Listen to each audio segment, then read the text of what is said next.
வணக்கம் to everyone.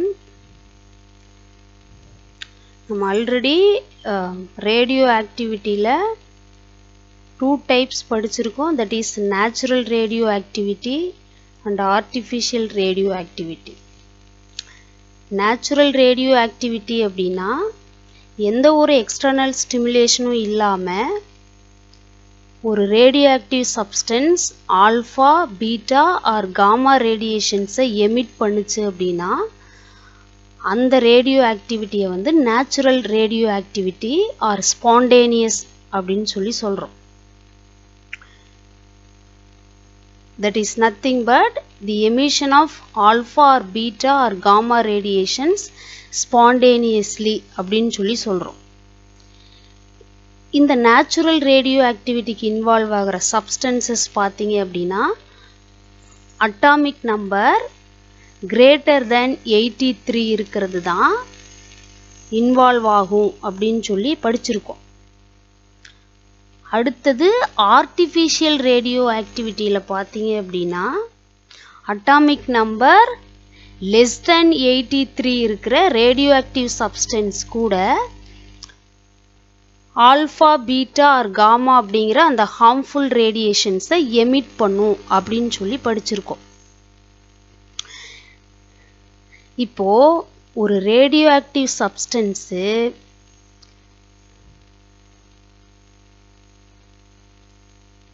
Alpha ரேடியேஷன்ஸை emit பண்ணுச்சு அப்படின்னா அந்த நியூக்ளியர் ப்ராசஸுக்கு பேர் ஆல்ஃபா டீகே.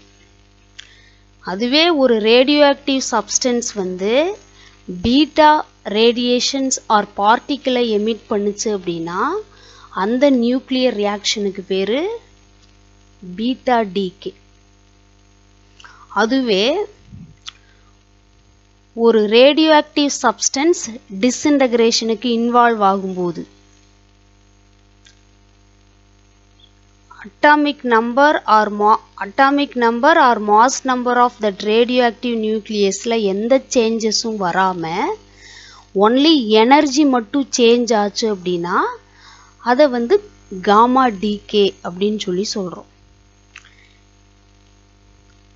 இப்போ alpha beta and gamma decay வந்து இந்த எக்ஸாம்பிளோட படிக்கலாம். ஃபர்ஸ்ட் ஒன் வந்து ஆல்ஃபா டீகே. ஆல்ஃபா டீகே அப்படின்னா emission of alpha particle in a nuclear reaction. இப்போ ஆல்ஃபா டீகேவை நம்ம டிஃபைன் பண்ணணும் அப்படின்னா a nuclear reaction in which an unstable parent nucleus, underline this, an unstable parent nucleus emits an alpha particle and form a stable daughter nucleus is called a alpha decay. ஒரு radioactive substance வந்து alpha radiations-ஐ emit பண்ணுது. அதுதான் நம்ம nuclear reaction அப்படின்னு சொல்லி சொல்கிறோம். அப்போ அந்த ரியாக்ஷனுக்கு இன்வால்வ் ஆகிற ரியாக்டன்ட் பேர் வந்து பேரண்ட் நியூக்ளியஸ் அப்படின்னு சொல்லி சொல்கிறோம். அந்த பேரண்ட் நியூக்ளியஸ் வந்து அன்ஸ்டேபிளாக இருக்கும். அன்ஸ்டேபிள் அப்படின்னா நிலையற்றது. ஒவ்வொரு ரேடியோ ஆக்டிவ் சப்ஸ்டன்ஸுக்கும் ஹாஃப் லைஃப் பீரியட்னு ஒன்று இருக்குது.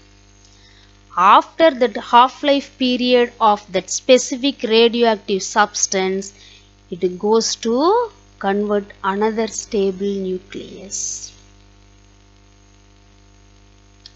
Higher classல இதை பற்றி நம்ம டீட்டெயில்டாக படிக்க போகிறோம். இப்போ சிம்பிளாக ஆல்ஃபா டீகேனா என்னன்னு சொல்லணும்னா ஒரு நியூக்ளியர் ரியாக்ஷன் நடக்குது. அந்த நியூக்ளியர் ரியாக்ஷனுக்கு இன்வால்வ் ஆகிற ரியாக்டன்ட் பேர் வந்து பேரண்ட் நியூக்ளியஸ்.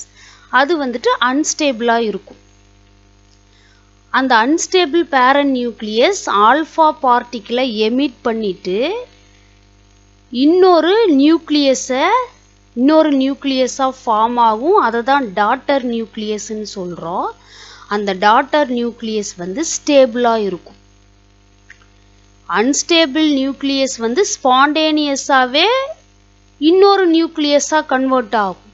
ஆனா ஸ்டேபிள் நியூக்ளியஸை பொறுத்த வரைக்கும் எக்ஸ்டர்னல் ஸ்டிமுலேஷன் இருந்தா மட்டும்தான் ஒரு ஃபார்ம் ஆஃப் நியூக்ளியஸ்ல இருந்து அனதர் ஃபார்ம் ஆஃப் நியூக்ளியஸுக்கு மாறும்.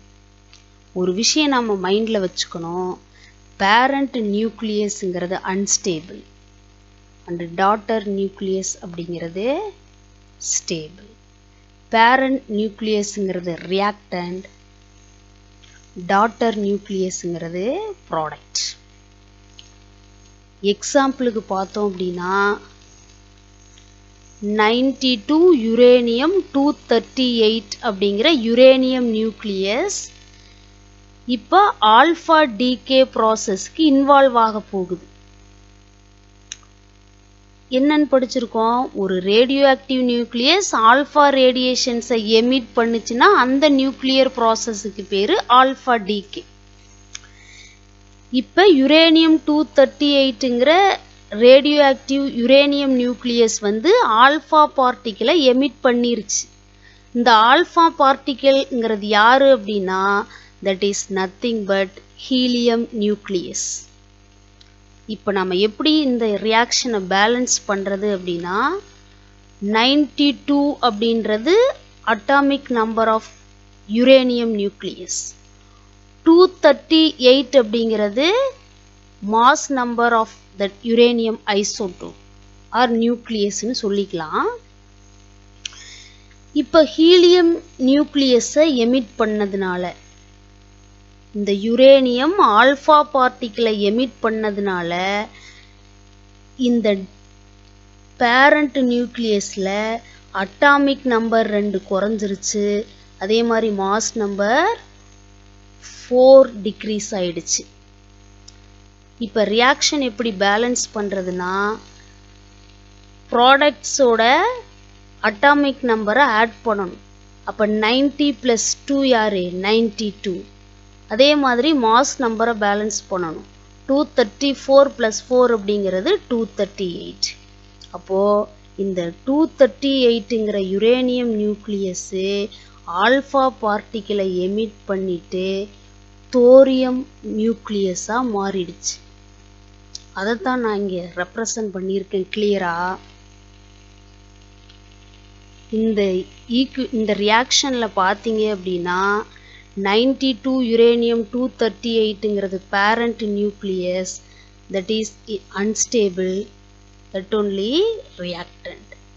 90 தோரியம் 234 அப்படின்றது டாட்டர் நியூக்ளியஸ், அது stable, that is product. and helium nucleus 2He4ங்கிறது helium nucleus, that is nothing but alpha particle. All are clear with this? Yes.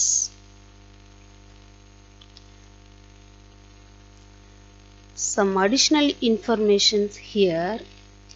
The above example gives the decay of uranium to thorium with the emission of alpha particle.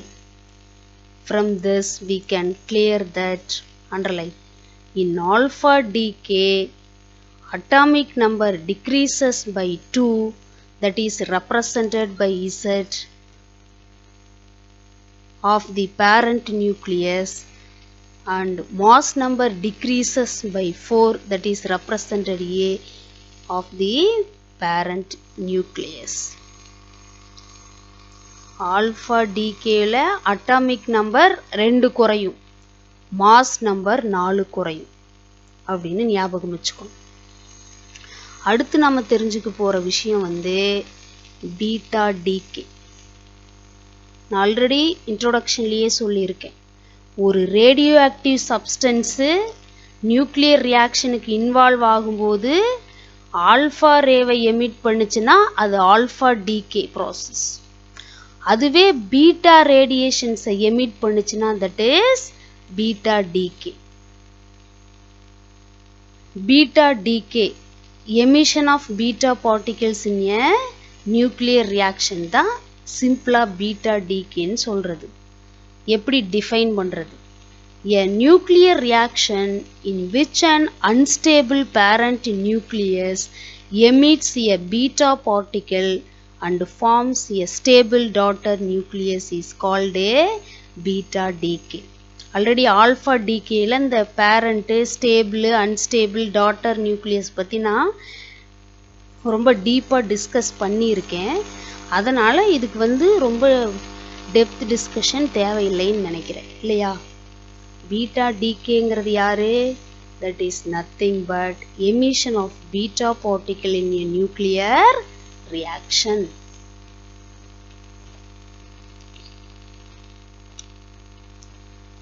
Example. Beta டிகேக்கு example பார்க்க போறோம். 15 phosphorus 32. இது ஸ்பான்டேனியஸா என்ன பண்ண போகுது அப்படின்னா decay ஆக போகுது, டிஸ்இன்டகிரேட் ஆக போகுது. அப்ப நமக்கு பீட்டா ரேடியேஷனை எமிட் பண்ணுது. -1 E0ங்கிறது நத்திங் பட் எலக்ட்ரான், அதை தான் பீட்டான்னு சொல்றோம். அப்ப நமக்கு டாட்டர் நியூக்ளியஸ் என்ன கிடைக்கும்? 16S32. Sங்கிறது யாரு? சல்ஃபர். அப்போ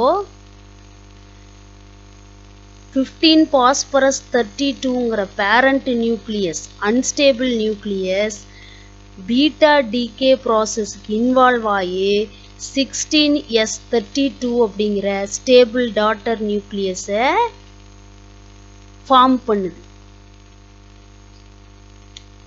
இப்போ இந்த பேரண்ட் நியூக்ளியஸ் அன்ஸ்டேபிள், அதுக்கு பேரு ரியாக்டன்ட். இந்த டாட்டர் நியூக்ளியஸ் ஸ்டேபிள், அதுக்கு பேரு ப்ராடக்ட். இந்த -1 E0ங்கிறது பீட்டா பார்ட்டிகல். இப்போ இந்த ஈக்குவேஷனை எப்படி பேலன்ஸ் பண்றது அப்படின்னு பார்த்தீங்கன்னா அட்டாமிக் நம்பரை ஃபர்ஸ்ட் ஆட் பண்ணி பார்க்கணும்.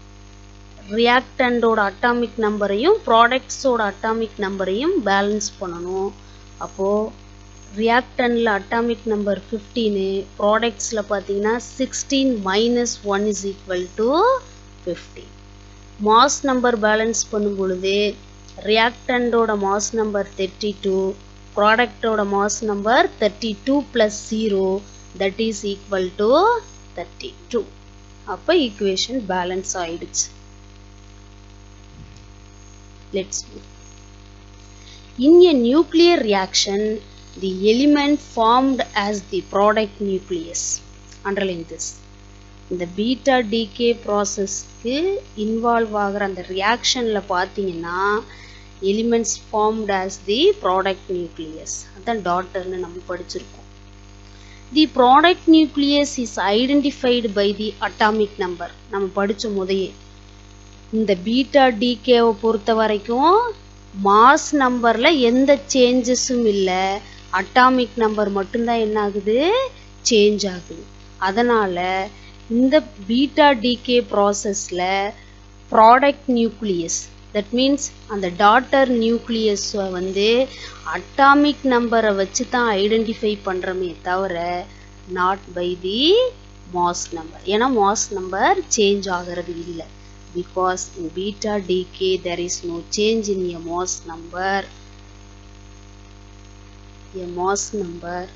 but the atomic number increases by 1. அடுத்து நம்ம தெரிஞ்சுக்க போற விஷயம் காமா டிகே. காமா டிகேவை நான் ஆல்ரெடி இன்ட்ரடியூஸ் பண்ணியிருக்கேன். அட்டாமிக் நம்பரும் சேஞ்ச் ஆகாது, மாஸ் நம்பரும் சேஞ்ச் ஆகாது, only energy of the daughter nucleus மட்டும் சேஞ்ச் ஆகும். இதுக்கு ஒரு முக்கியமான காரணம் இருக்கு. என்ன காரணம் அப்படின்னு பார்த்தீங்கன்னா காமா டிகேவை பொறுத்த வரைக்கும் ஆல்ரெடி அந்த ரேடியோ ஆக்டிவ் நியூக்ளியஸ் எக்ஸைட்டட் ஸ்டேட்ல தான் இருக்கும். அப்ப எக்ஸைட்டட் ஸ்டேட்ல நியூக்ளியஸ் இருக்கு அப்படின்னா அப்ப எக்ஸைட்டட் ஸ்டேட்டுங்கிறது யாரு? இதுக்கு ஒரு ஃபண்டமெண்டல் ஃபினோமினான் இருக்கு. இதை நீங்க அட்டாமிக் பிசிக்ஸ்ல ரொம்ப டெப்தா படிக்க போறீங்க. இருந்தாலும் நான் அந்த எனர்ஜி லெவல்ஸை பத்தி உங்களுக்கு ஒரு இன்ட்ரோடக்ஷன் மட்டும் கொடுக்குறேன். ஒரு ரேடியோ ஆக்டிவ் சப்ஸ்டன்ஸை நம்ம எடுத்துக்கிட்டோம் அப்படின்னா இனிஷியலா atoms of that radioactive substance வந்து கிரவுண்ட் ஸ்டேட்ல இருக்கும். கிரவுண்ட் ஸ்டேட்டுங்கிறது பார்த்தீங்கன்னா energy nearly equal to 0 electron volt அளவுக்கு தான் இருக்கும். அப்போ எக்ஸ்டர்னல் எனர்ஜியை அந்த கிரவுண்ட் ஸ்டேட் ஆஃப் ஆட்டம்ஸுக்கு சப்ளை பண்ணும்போது கொஞ்சம் எனர்ஜியை கெயின் பண்ணிக்கிட்டு எங்கே போகும், எக்ஸ்ட்ரா எனர்ஜி கிடைச்சதுனால இந்த கிரவுண்ட் ஸ்டேட்லேருந்து எக்ஸைட்டட் ஸ்டேட்டுக்கு பம்ப் ஆகும். இதுக்கு பேர் பம்பிங். கிரவுண்ட் ஸ்டேட்லேருந்து எக்ஸைட்டட் ஸ்டேட்டுக்கு ஆட்டம் வந்து டிரான்சிஸ் ஆச்சுன்னா அதை பம்பிங் அப்படின்னு சொல்கிறோம். ஏன்னா ஒரு சப்ஸ்டன்ஸில் பார்த்தீங்க அப்படின்னா ஆட்டம்ஸோட எனர்ஜி வந்து அது இருக்கிற எனர்ஜி லெவலை பொறுத்து வேரி ஆகும். எந்த எனர்ஜி லெவலில் ஆட்டம் இருக்கோ அந்த எனர்ஜி லெவல் தான் அந்த ஆட்டமோட எனர்ஜிக்கு ஈக்குவலண்ட்டாக இருக்கும். அப்படி பார்க்கும்போது இனிஷியலாக 86 ரேடான் 222 நம்ம எடுத்துக்கிறோம், கிரவுண்ட் ஸ்டேட்டில் இருக்குது. அது என்ன பண்ணுது அப்படின்னு பார்த்தீங்கன்னா எக்ஸ்டர்னல் எனர்ஜி அப்சர்வ் பண்ண உடனே எக்ஸைட்டட் ஸ்டேட்டுக்கு பம்ப் ஆகுது. எக்ஸைட்டட் ஸ்டேட்டுக்கு பம்ப் ஆகும்போது என்ன ஆச்சு அப்படின்னு பார்த்தீங்கன்னா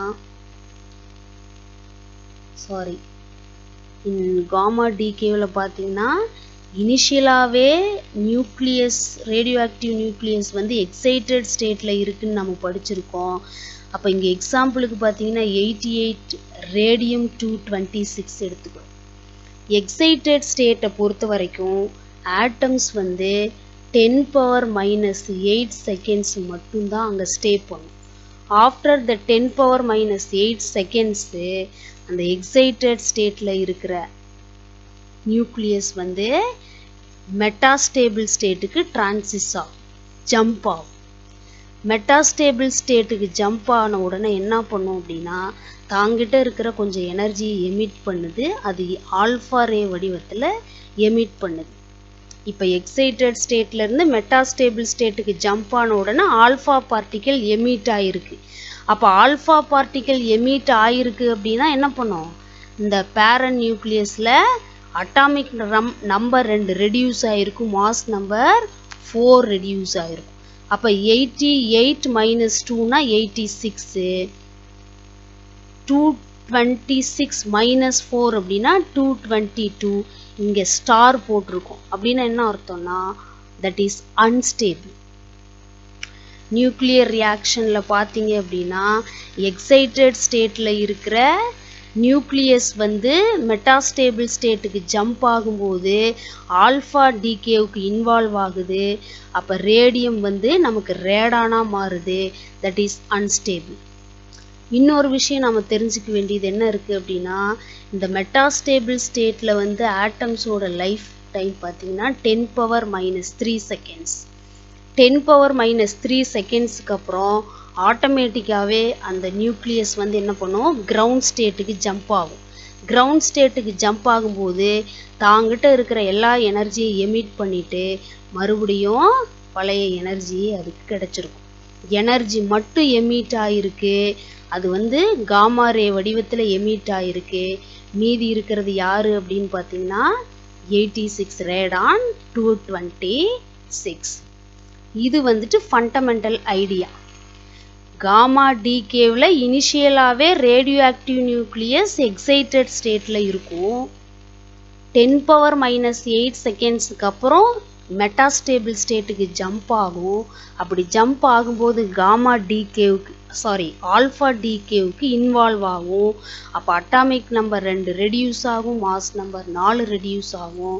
அப்போது அன்ஸ்டேபிள் ரேடான் கிடைக்குது. ஆஃப்டர் 10⁻³ செகண்ட்ஸ் மெட்டாஸ்டேபிள் ஸ்டேட்டில் இருக்கிற அன்ஸ்டேபிள் ரேடான் வந்துட்டு கிரவுண்ட் ஸ்டேட்டுக்கு ஜம்ப் ஆகும். ஜம்ப் ஆகும் பொழுது காமா ரேடியேஷன்ஸை எமிட் பண்ணும். இதுதான் வந்துட்டு fundamental ideas of gamma decay. தியரிட்டிக்கலாக பார்க்கலாம். When a radioactive nucleus emits gamma ray, only the energy level of the nucleus changes. The atomic number remains the same and mass number also remains the same.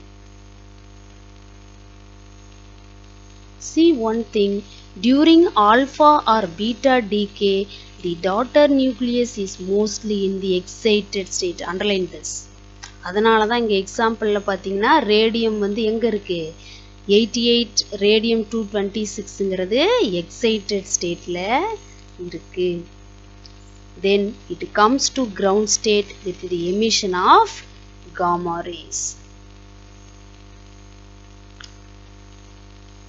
Thank you.